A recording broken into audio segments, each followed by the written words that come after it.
Professor Mahadeva Prasanna, Professor Murlidhar ji, Professor Basav Prabhu Zerli ji, the galaxy of intellectuals present in the hall. We are now on the verge of concluding this 2 days conclave. Dr. Jay Prabhakar has briefly given the gist of different deliberations in the 8 sessions, including the valedictory and inaugural session.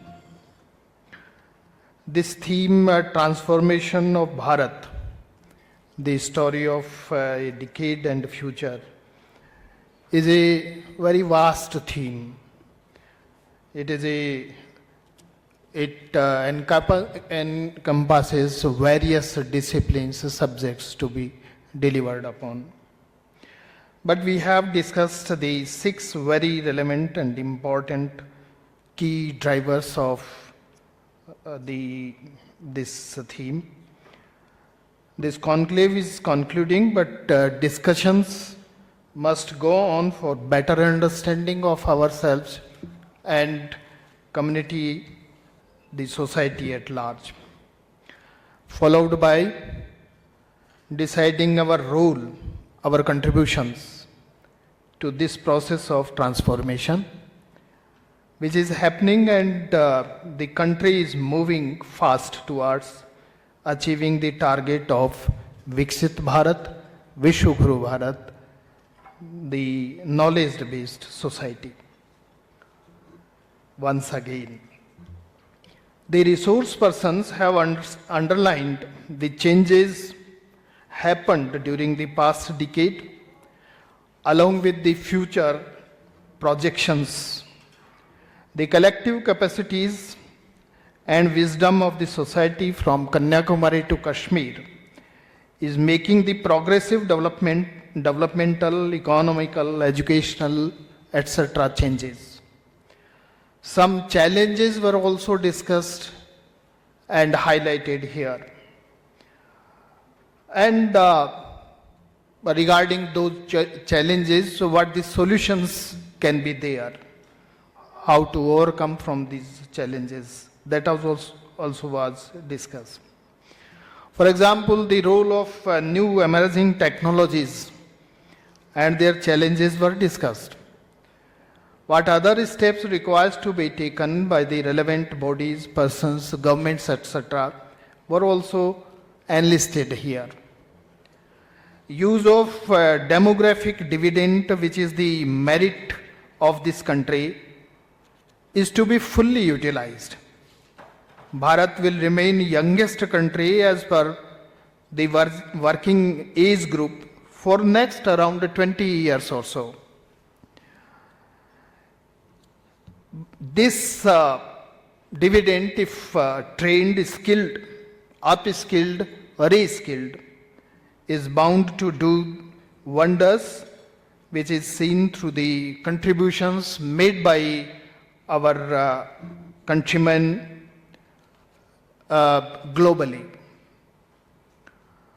The Indian technocrats, scientists, industrialists, etc., who have migrated to foreign countries where they have contributed tremendously to those countries and are working on top positions in top companies, labs, industries, etc.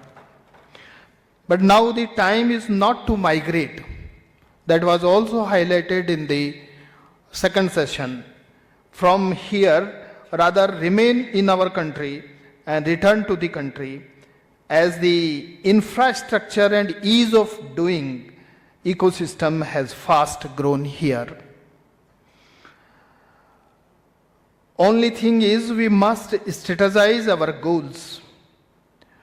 Mr. K. Vijayaraghavan, the former principal scientific advisor, Government of India, and Mr. Varun Agrawal, recently have written an article in a newspaper where they write, at the India Science Festival in Hyderabad, we asked an audacious question: what should be the goal of Indian science? One of the co-panelists, Thomas Barlow, a global innovation expert, set the stage for this discussion when he remarked, "This century is for India to take. Its ambition should be nothing less." The statement is not a rhetorical one. If one looks at the history of the emergence of disruptive science models across the world, Germany's research and technical universities, America's university network, and its links with industry, space and defense establishments, and more recently, China's ascendance in AI, chemistry, and life sciences. The time for India to act is now. While we can learn from these countries, India must develop a unique model to forge ahead.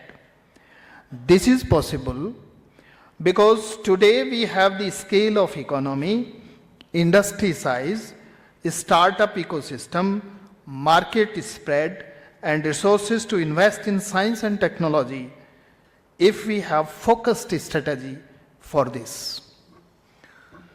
However, we must remember that the core stakeholder to take forward all these is our youth, the students, guided by our faculty in campuses. A student's learning experience gets a boost when he is allowed to change, allowed a chance to creatively combine the core domain knowledge with the subject of his choice. What the initiatives of NEP, Professor Mahadeva was underlining, the flexibility and multiple choice system provided by the NEP. So that the choice, if the student is allowed, and combine the core subjects with his passion, subjects of his passion, I think he can give wonders. The cross-fertilization of ideas with greater conceptual clarity breaks the mental silos. The NEP 2020 enables this through the multidisciplinary higher education network.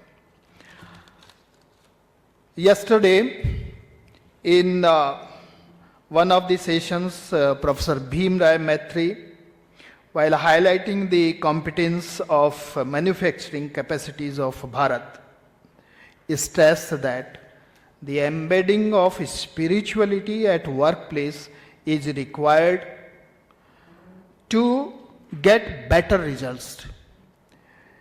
It provides strength to human beings resolve his dilemmas and helps in improving work culture, which is the primary requirement if Bharat has to emerge as a manufacturing hub, a key to achieve the goal of Viksit Bharat.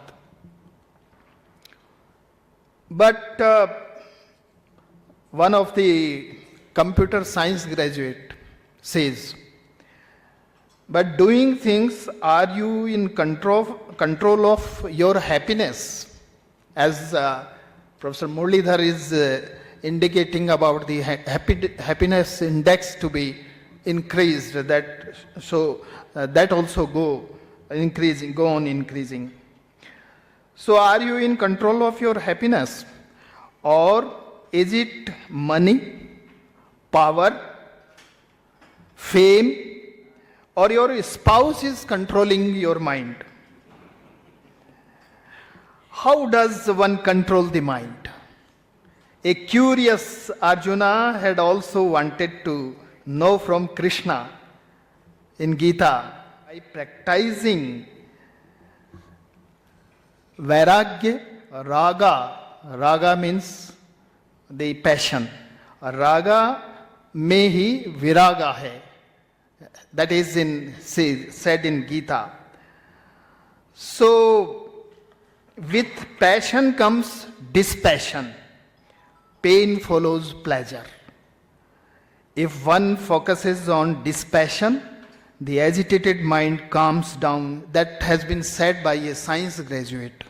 So, spirituality and the different type of jobs, works, manufacturing, he said manufacturing hub if you have to create, then don't forget these human mind abilities to be and the happiness index to be increased.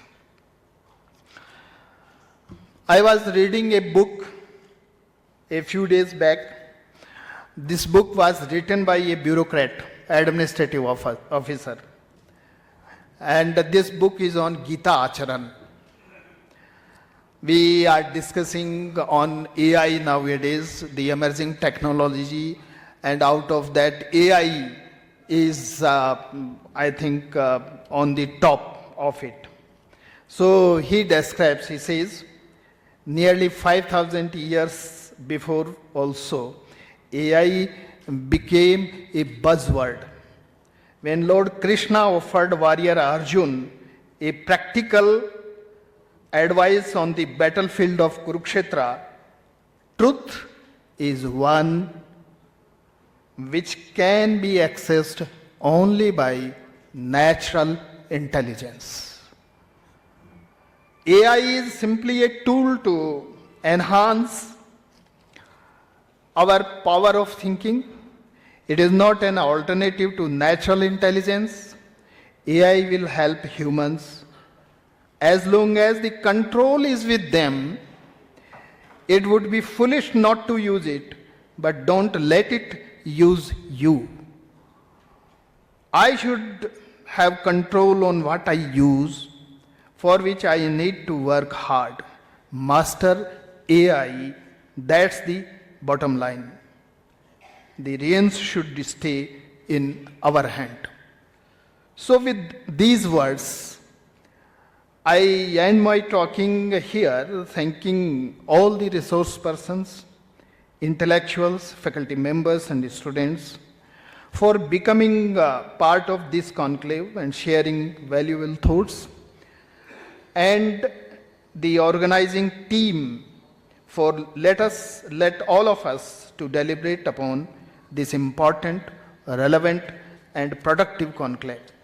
Let us decide our role, work on it so that the pace of transformation of Bharat is fastened. Ladies and gentlemen, with these words, I congratulate you all and wish that we'll be part of this transformation. Thank you very much.